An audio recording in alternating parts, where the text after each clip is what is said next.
Okay, Allahumma salli ala Muhammad wa ala Muhammad al-Aima wal Mahdeen wa sallim tasliman kaseera. Assalamu alaikum wa rahmatullahi wa barakatuh. Can you guys hear me?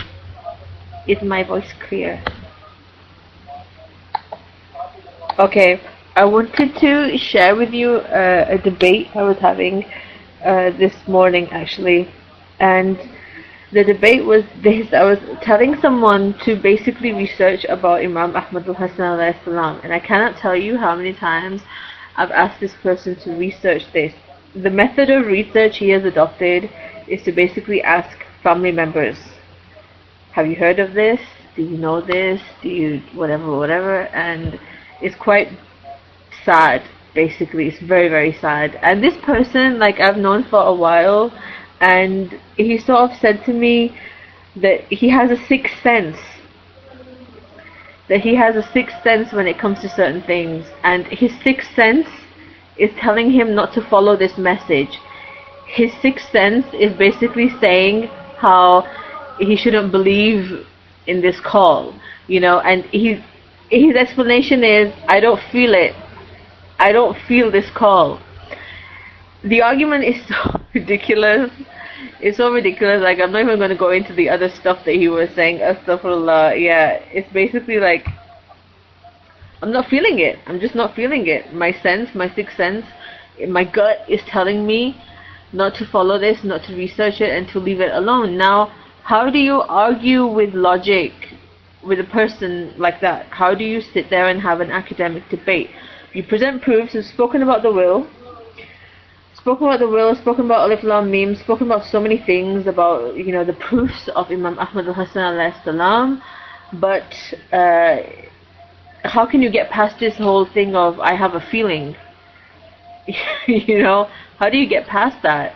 Because it's like, I feel like saying, you have to figure out where that feeling is coming from. Maybe you've had this whole sixth sense your whole life, 34 years, in order for you to come to this point where now it's tripping you up and you don't want to follow this call. You know, and it's like, I don't really know, like, how can you argue logic with a person like that? You know, how do you do that? I mean, it's such an original argument. Like saying before, you gotta give him points. You know, it's a different argument. But how do you, like, even get past this hurdle? So, I don't know. I ask you, Ansar, to help me in this. Okay, Ahila, take the mic back. Allahumma salli ala Muhammad wa ala Muhammad al-Aima wal Mahdi wa sallim tasliman kaseera. Oh yeah, I've said do istikhara. And the whole thing was basically, I'm not going to do istikhara because your feelings affect the istikhara. Right? And I'm like, there's several different ways that you can do it. You can do it with the Quran, you can do it with the Tasbih, you know, there's Imam Ali Istikhara, there's, you know, Jafar Sadiq Istikhara, there's so many different Istikharas. You know, you can do Istikhara, get a direct answer. Every single person I have known that has done an Istikhara has had the most amazing results from the Istikhara, myself included. You know, and yet still you choose not to follow, still you choose not to pursue. You know, so it's like, how do you even, I just find myself like the arguments and the reasoning is like so bizarre. Like, people would do anything to move away from this call. You know, exactly. Sometimes you just need a little rattle and shake. I just want to grab them, you know, by the neck and say, wake up, look at what you're doing. Time is running out.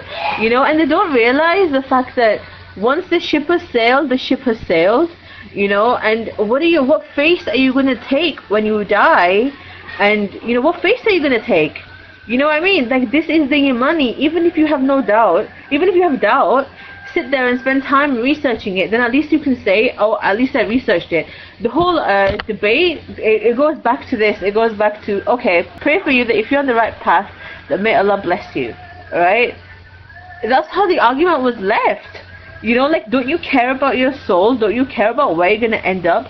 Like, this is the Yamani you're talking about. You know, the Yamani that's gonna come at the end times, you know, who is basically here, and you have you're doubting, which is fine, but go ahead and research it. At least come back with an academic argument, you know? I just pray that they find their way. But this whole argument, you guys have to help me. I don't know how to get back on this argument that basically I have a feeling, the sixth sense, I have to like try and keep a straight mouth when I say that. It's very, very hard.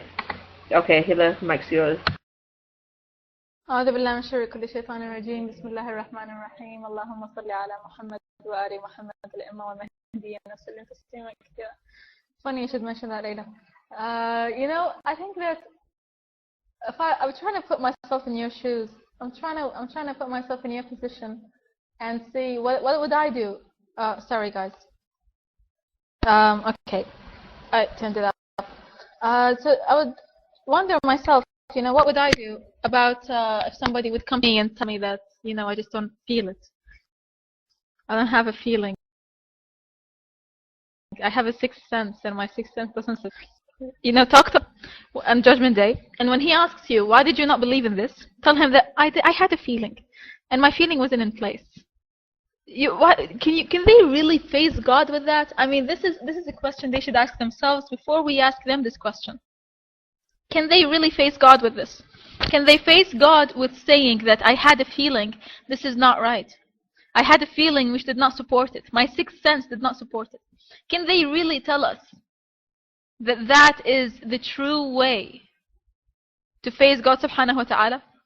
You see, this Layla would only, put that one verse of the Quran in my mind, which said that, the one about the angels and how they receive those crowds. I'm trying to look at that verse. So this is, my favorite verse. That's exactly how it should be done. It's the only way. It's the only thing appropriate for them.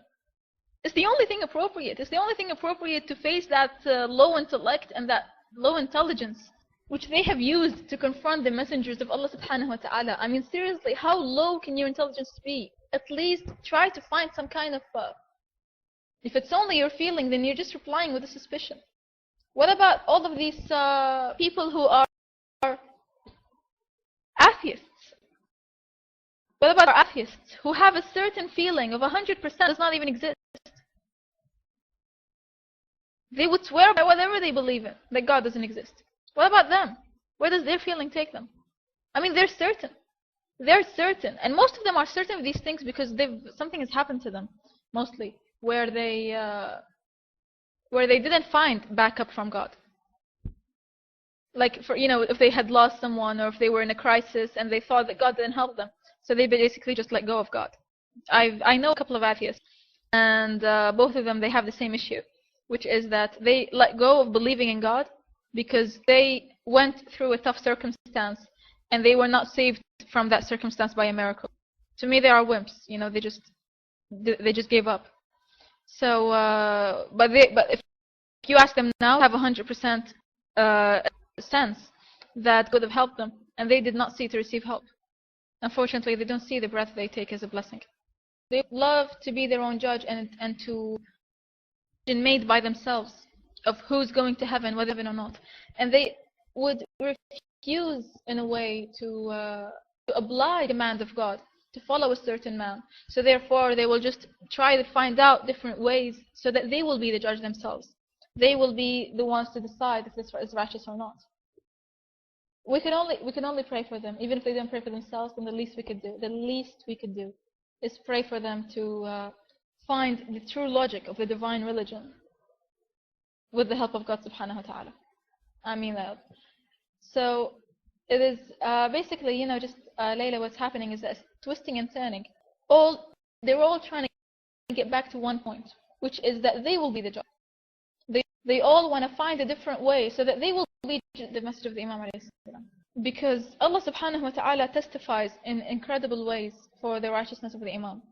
And through all kinds of ways, through an istikhara, through the narrations, through the words of Ahlul Bayt, through the visions, etc. With all kinds of ways to testify, he has testified for Ahmad al-Hasan alayhi salam in every possible way for it to be testified. What they come from their own selves. They want the message of Ahmad al-Hasan alayhi salam to be testified righteous by themselves and not by anybody else. Not even a God. Not even a God. Just they want to be the judge. They want to be the own ones dominating their opinion. So that their opinion will be the one to work and it will be the one to run by others. So yeah, they've got different ways for that. And obviously the latest way is to say that, I got a feeling. Who cares about your feeling? Genuinely, bro, who cares about your feeling? Nobody cares about your feeling. Your feeling has absolutely no consideration to God. Your feeling, you say your feeling, and basically it's just like it's on mute. Everything you say when you talk about your feeling is on mute. Nobody even cares. It doesn't even count. It doesn't even matter. It does not at all matter to God subhanahu wa ta'ala how you feel. If it mattered to God how you felt, then it would have mattered to God how the angels felt about the creation of Adam. To the creation of Adam, when the angels objected and they said, will you really create someone who will corrupt and kill and shed blood in this earth? So God subhanahu wa ta'ala said, I know what you don't know. Their opinion, and they were angels, man. They were not humans. They were not just regular Saruman followers. They were angels. They were divine angels, and those angels themselves had an opinion. They had a feeling. They had a feeling this wasn't going to be good. The creation of Adam wasn't going to be good. They had a hunch from experience, you see. Their hunch was based on experience, as if they would know that this was going to happen again. So God subhanahu wa ta'ala says that your opinion is absolutely not even counted. And nobody's going to even consider it. If God was to consider their opinion and to consider their feeling, He would have not created Adam. But their feeling is absolutely worthless. And they are angels. Now that person is not even close to being an angel. How is his feeling to matter? How is his feeling to be held of any weight or of any significance to God subhanahu wa ta'ala? When the opinion of the angels themselves and their feeling themselves did not even matter. So if they're going to talk about feelings and opinions, they should remind themselves they're no better than the angels, who had a feeling about the creation of Adam. When he said that he will create one in the earth which will be his viceroy, they said, will you really create who will corrupt and shed blood? So Allah subhanahu wa ta'ala said, إِنِّي أَعْلَمُ مَا لَا تَعْلَمُونَ, I know what you don't know. And He created Adam subhanahu wa ta'ala, and they prostrated to him except for Iblis. So he either wants to join the crowd of Iblis, of those who refuse to prostrate to Adam, or that he would like to have his own opinion and his own feeling as his own guide. He should remind himself that the angels are not even, their feeling was not held of any significance. Or that he would submit to God and ask for the guidance from God subhanahu wa ta'ala. And if he would submit to God simply, then he would just see that